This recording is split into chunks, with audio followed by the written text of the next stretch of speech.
talk about. Hey, Ed. Nice to see you this morning, Ed. So, great to see you all. The president making some waves in an interview set to air tonight on Justice with Judge Jeanine, in which he talks about those White House press conferences that we've seen with Sean Spicer and then, of course, with Sarah Huckabee Sanders. Let's play a little bit of this sound from the interview set to air tonight, and I want to get your take on it because it's the White House press briefings that you know so well. Watch this. When we have those press conferences, I actually said we shouldn't have them.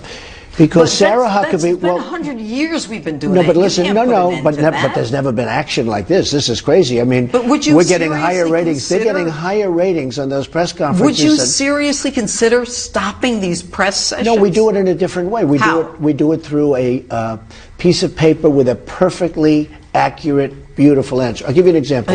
In writing? They're asked 100 questions or 50 questions or 20 questions.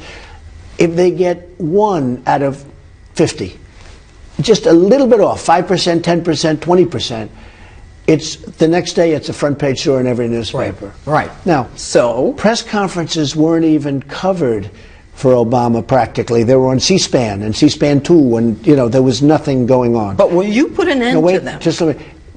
These press conferences are like the biggest thing on daytime television. There you go, Ed. Getting rid of the press conferences, and you'll just get a paper in the mail with their answers. What do you think? Any truth to this? I don't even know where to start. I mean, that is pure, unadulterated Donald Trump right there. Yeah. I mean, basically where he's saying, C-SPAN 1 or 2, the way he pronounced that, the New York accent, where I'm from. I love that. But also when he's just talking about, it'll make a headline if somebody slips up. And Judge Jeanine was great because she said, so? I mean, that's what happens at these briefings. Headlines are made. And this is a president who's one of the greatest communicators ever, or he would not have been elected against the odds, against the mainstream media, attacking him at every turn. And so I'm laughing because I hear the president talking about the ratings are great. And that it's just, sure, that's awesome. But that's not what the briefings are for. Here's what the briefings are for. It's a chance. Yes, they're playing a lot of defense. We go in there as White House correspondents. We have all these tough questions. We try to press them, all of that. And you play some defense. But it's also a chance for this White House to go on offense and talk about jobs, talk about repealing and replacing Obamacare. So the idea of doing away with the briefings, I think, will end up hurting this White House more than it helps. Yeah, they'll be able to get tough with the mainstream media. That'll rally the president's base. But they should be using these briefings as a tool to get the president's message and get his agenda out there. What's the balance, though, Ed? Because we asked this question to our audience earlier this morning. Do you agree with the president? Do you think that he should get rid of these press conferences? Many of the people sending us their comments, they agree with that. They're so angry out there. You've spent time at the diners like I have, and you talk to American people, and they're mad. They say, you know what, we want to give the president a fair shot, but we don't feel like we are getting the full story here with the media. You're right. And you know what? Both can be true, which is that the president is not getting a fair shake from the media. I'm not a commentator. I'm a reporter. That is an objective fact. Look at the front page of the New York Times every single day. Typically, there are 2, 3, or 4 negative stories. He's out of his league. He's out of his depth. He's basically crazy. I mean, read the newspapers. This is there for everyone to see. So that's true that they're not giving him a fair shake. However, it can be also true that while it might feel good for him to say, I hate the media and I'm going to walk away, I'm not even going to engage, if he engages, he can actually get his message out. I'll give you a quick story. In the Obama days when I was covering President Obama, Robert Gibbs some days would just say, I'm not going to do a briefing today. And some of the old school folks like Bill Plant and Ann Compton would tell me we should be pushing back. And they were right. They'd say, look, the tradition is that when the president is in town and not traveling, there's a White House briefing. And I asked Joe Lockhart about this, who was a Clinton White House press secretary. And people think, oh, the reporters are just whining. They just want briefings. And Lockhart, as a Democrat, told me, no, the Obama administration is missing this, that is a tool, that White House podium, to talk about President Obama's agenda. And so my point is, every White House gets frustrated at the coverage, but it's what you do with it. And if you simply walk away and don't engage, I think in the long run it's going to hurt. The president was talking with Judge Jeanine about his communications team, and, well, it was an interesting comment. Listen to this. Are you moving so quickly that your communications department cannot keep up with you? Yes, that's true. So what do we do about that? We don't have press conferences, and we do... You don't mean that. Well, just don't have them. Unless I have them every 2 weeks and I do myself. We don't have them. I think it's a good idea. Yeah, First of all, you have a level of hostility that's incredible, and it's very unfair. Sarah Huckabee is a lovely young woman. You know Sean Spicer. He is a wonderful human being. He's a nice man. Is he your press secretary today and tomorrow? Will he be tomorrow? Sure. He is. He's doing a good job, but he gets beat up. Will he be there tomorrow? Yeah, well, he's been there from the beginning. Interesting answer there. He did not say that he'll be here tomorrow. I think tomorrow comes because the interview was done yesterday and Sean Spicer's still there. But I think it's very clear that the president is thinking about shaking up the communications team. Here's what I think about that as a reporter, having been there before, and there's shakeups, Democratic, Republican White Houses. I think when I travel, you talked about it, Abby, and going to some of these diner segments. I've been out promoting my book, 42 Faith, and I see people in the airports, and an overwhelming majority actually tell me, who are fans of the president, that they like Sean Spicer because they like what you said a moment ago, that he fights back and he doesn't take it from the media. And so I think, to Sean Spicer's credit, he's actually been tough, and you know what? He's been doing what his boss wants him to do, which is to push back. But however, I think he overdid it. I was actually at the briefing yesterday in the back of the room, and I noticed that Sean, I think, learned something from Sarah Huckabee, who did a good job this week. She doesn't turn every question into a fight. She pushes back. She does it with that Southern accent. She does it with a smile, and she's more diplomatic. And Sean turns practically every question into a fight. You ask him about North Korea, you're wrong, you're wrong. You ask him about what the president had for lunch, and Sean wants to take your head off. I noticed yesterday that it was less contentious in there. Everyone thought it was going to be a big fight, and it was because Sean calmed down and didn't turn everything into a fight. But it might be too late. But I want to ask you about the very first thing that Judge Jeanine asked him, which was, are you moving too fast for your communications team? The president said yes. He didn't even hesitate. I mean, he said absolutely. But that's what he wants, though, right? I mean, he likes to be in that place. But is that a problem? Right. And this is the beauty of the president, and it's also the challenge, which is that he is authentic. If you asked another politician, they'd be like, no, I'm not moving too fast. I'm doing it just right. He said, yeah, I probably am moving too fast. But here's the big picture, which is, why not slow down? Number one, for Sean Spicer, he oftentimes doesn't know what the president wants him to say, it seems like. He has one playbook that says we're going to talk about health care today, and then the president tweets about James Comey. So in fairness to Sean Spicer, or whoever's in that job, Sarah Huckabee, who knows what's going on? And I think the other thing is, if this president would just slow down in general, and with the tweeting and everything else, he is lined up for him now. He's had some momentum on health care. You've got Speaker Paul Ryan talking tough about standing up to the Democrats and getting a tax package through. If he were to get both of those things done this year, with some of the trade deals and other things he's working on, it would be an amazing year. But if the rest of the year is spent fighting about James Comey and the Justice Department and Russia, it's going to crowd out his agenda. So he's going to have to figure this out quickly. Seriously, Ed, would you ever want that Sean Spicer job? I mean, that is, I would hate to be the president's spokesperson. Yeah, I was at the White House yesterday because I was bringing a friend, Brian O'Donnell, who's an NYPD hero. Remember, you'll remember this, John, last year when that crazed terrorist basically was at Penn Station with a meat cleaver and was trying to attack people and kill them. Brian O'Donnell tackled that man, got slashed in the face with a meat cleaver, but saved all kind of lives. He was in town for Police Week, so I brought him over to the White House, and he told me, he said, look, I'm a tough New York City detective. I wouldn't want that job. He said all that happens is Sean Spicer sitting there getting creamed by everybody. And you're right, it's an extremely tough job. Yeah, and fascinating to watch when you're there live in person, Ed. You've done that for years and years. It's great to get your perspective this morning. Good to see you guys. Thanks, Ed. Thanks. All right, well, his father was the only other FBI director besides Jim Comey to get fired. Next, Congressman Pete Sessions discusses the Comey firing and what happens next. And a loving couple writes their own vows. How romantic. But this wasn't in the script. Watch. On this journey that we make together.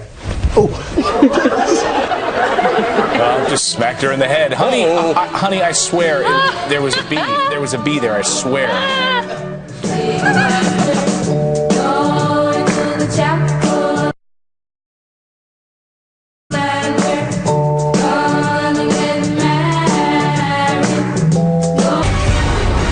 Well, in case you've been on an island somewhere with no TV and no internet, there was a major shakeup in Washington this week after President Trump fired the FBI director, James Comey. Yeah, the only other time in history another chief has been dismissed was back in 1993 when Bill Clinton fired then-director William Sessions. Well, his son, Congressman Pete Sessions, joins us now to weigh in on what's going on in Washington. Good morning. Nice to see you this morning, Congressman. Welcome to the show. Good morning. Good morning. So put this in context for us. Obviously, the son of a former FBI director, fired under, at the time, a sort of a cloud of ethics questions about use of aircraft and everything else. Was it right for President Clinton then to fire your father, and do you think it's okay now for President Trump to have fired James Comey? Well, the issues that were related to my father were entirely different than they are today. The ethical boundaries of an FBI director always come into play because they're always present. There was little evidence to support what President Clinton did then. He wanted changes made on political basis. The country understood it, and the political changes that need to take place today come from confidence that the country needs to have in the FBI director. It's my hope that what happens is that President Trump, as well as Attorney General Jeff Sessions, work carefully with Congress to avoid, by coming together with an understanding, what do we want the director of the FBI to do when placed in a difficult political consideration. And that's exactly where my father was. Difficult political considerations that someone then turns into an ethical issue. The facts of the case are very simple. It was Mrs. Clinton and her problems that led the director and the FBI to very difficult questions. But the questions need to come about: how does the director deal with issues of advising Congress privately? How do they make sure that those conversations are direct and straightforward without regard for trying to tip the hand of justice one way or another? Yeah. And I believe that the Attorney General must engage with Congress and whoever this presumptive nominee is and have a lot of door questions answered. What do we expect the FBI director to do when that director deals with very private information, some which he may have or she may have a complete handle on, right, and some which may be speculation? And that is the circumstance that James Comey found himself in, Congressman. Not really unlike my father, and that's the issue that we've got to solve. No, it's a great point. So we want to get your thoughts as well on health care. We'll do that right after the break. We'll be right back. Want to bring back Congress. Thanks for hanging around with us. I wanted to get your thoughts on Obamacare and the replacement. Head of HHS, Tom Price, says that we could see a full repeal of Obamacare by August. What do you think? Well, I do think that that's the thing to do, to aim at. I think that it's important that Republicans decide if we're going to follow what the president wants to do, and that is fix health care or simply replace it. Aetna was out, a major provider of health care across this country, talking about how individual policies are the most expensive and the ones that are dying that they will not cover. In other words, it's just too expensive. The marketplace today is built for group policies, and Republicans need to adapt themselves, and the Senate needs to do this, to move the American people to group policies. We can do this very easily by allowing the American people who would be on the tax credit to move themselves to what might be called associated health care plans or large groups whereby they can take their tax credit to work. In particular, small business would rely on this. Real estate agents all across this country would benefit directly, and it is really the place that Republicans need to land to fix health care. And if we do this successfully, taking what the House has done with the tax credit proposal, we can get the American people not only to a better health care system, but one that will sustain itself for the long run. I'm sure you've seen a lot of your fellow Republicans are taking a lot of heat at these town hall meetings from people who are upset about this proposal that the House has passed. What do you say to them? Well, I've been meeting with people all over Dallas. I'm meeting today with a group of women who are greatly opposed. But what I found out is that they actually did not understand not only what we're proposing, and that is that the Affordable Care Act, Obamacare, would stay in place 2017, 2018, and 2019, but that the reimbursement part for those on Obamacare is 50% less than normal insurance and 20% less for the providers than what might be called Medicaid. And that the bottom line should be Medicaid should be what the basement should be, not 20% less. It's harmful to families and individuals. It's something that we've got to change, and I think it was an easy thing to pick up and beat Republicans with if you didn't know what you were talking right. about. Well, the American people, many of them hoping for a change, and fast. Congressman Sessions, good to have you with us this morning. Appreciate that. Thanks. Let's check in with Clayton, who's got some headlines for us. All right, Clayton. thanks, guys. Yeah, this headline, of course, we're following Attorney General Jeff Sessions ordering all federal prosecutors to push for the harshest punishments. Listen. I have empowered our prosecutors to charge and pursue the most serious offense, as I believe the law requires, most serious, readily provable offense. It means that we're going to meet our responsibility to enforce the law with judgment and fairness. It is simply the right and moral thing to do. Well, now critics are going wild, but what's fact and what's fiction here? Here to break it all down is former Deputy Assistant Attorney General and Constitutional Attorney Tom Dupree. Tom, great to see you this morning. Good morning, Clayton.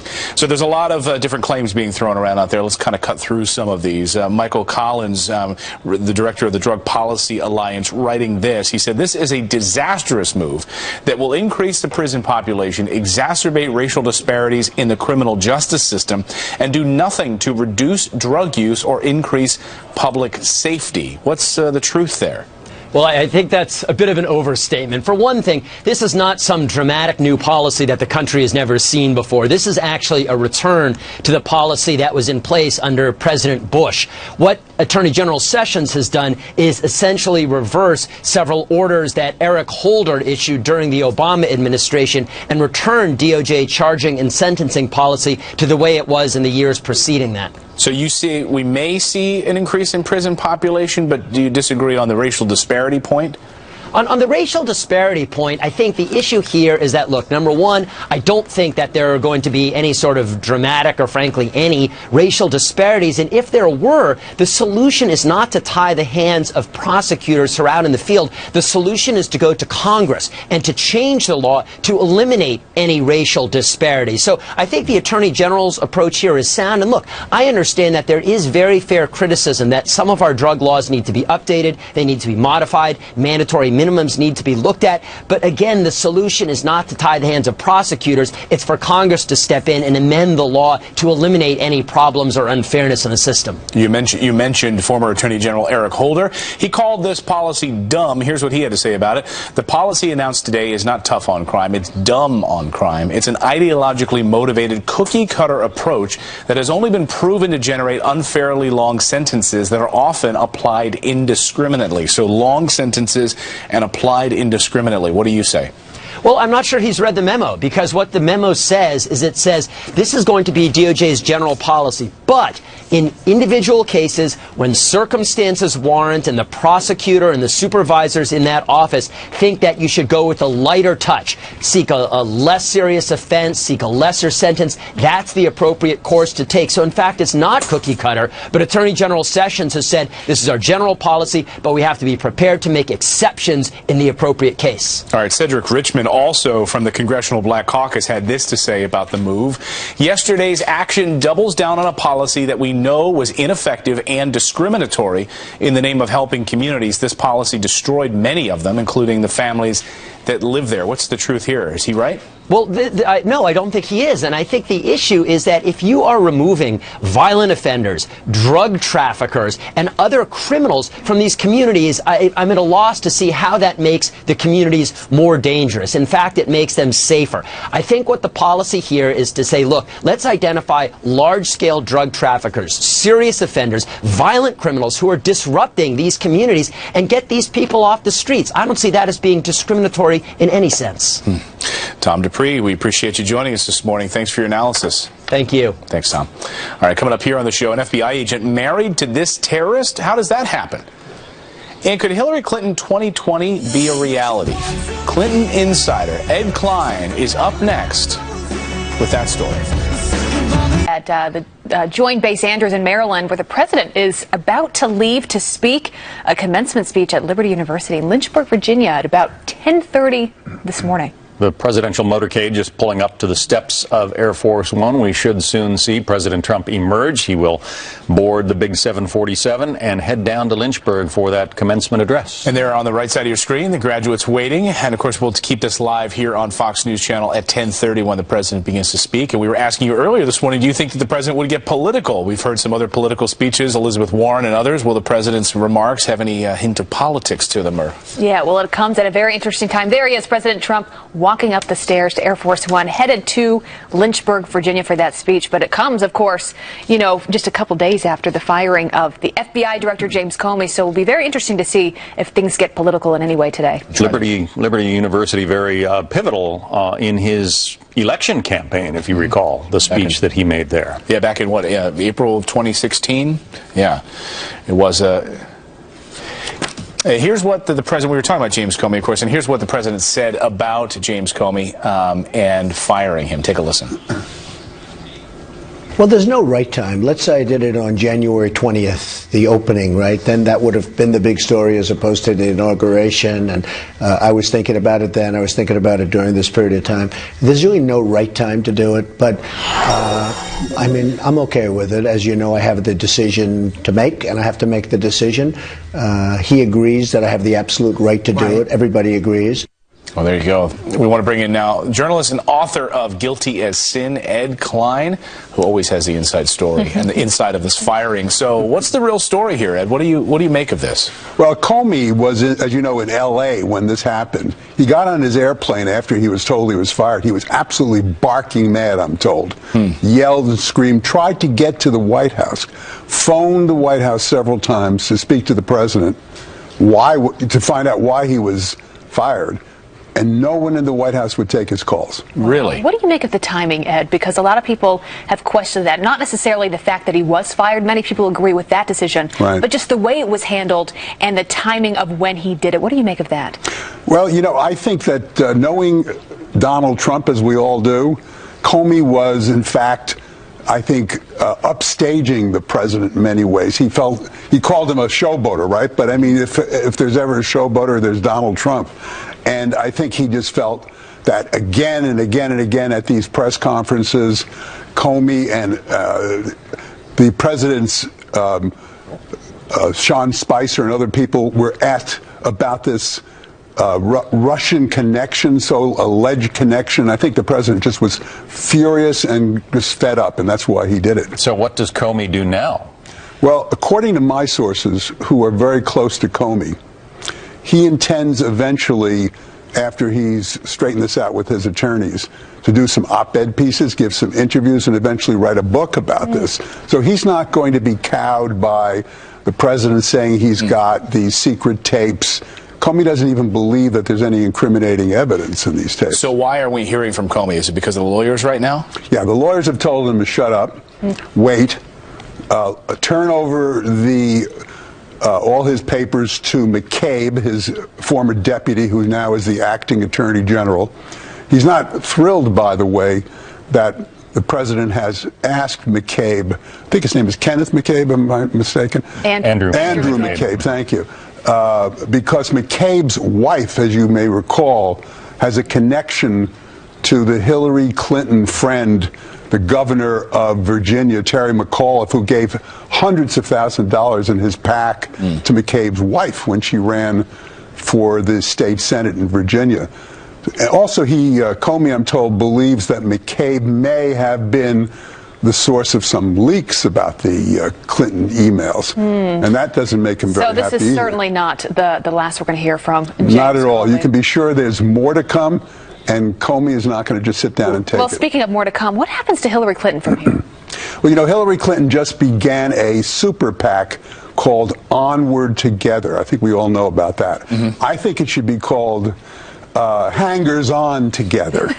Because what it basically is going to do is pilfer big bucks from billionaires for this super PAC so that Hillary Clinton's hangers-on, Huma Abedin, Cheryl Mills, Jake Sullivan, Jennifer Palmieri, can all have jobs, which they're out of jobs right now. We were talking about 2020. Do you see, in your reporting, is there any chance Hillary Clinton runs for president again in 2020? A lot of people have said, including me, that as long as Hillary Clinton draws a breath, she's going to be running for president. Really? Yeah. There's no way. The Democrats have to get behind that. And don't you think they've said, we've tried this now a couple of times. This didn't work for us. Totally agree with you.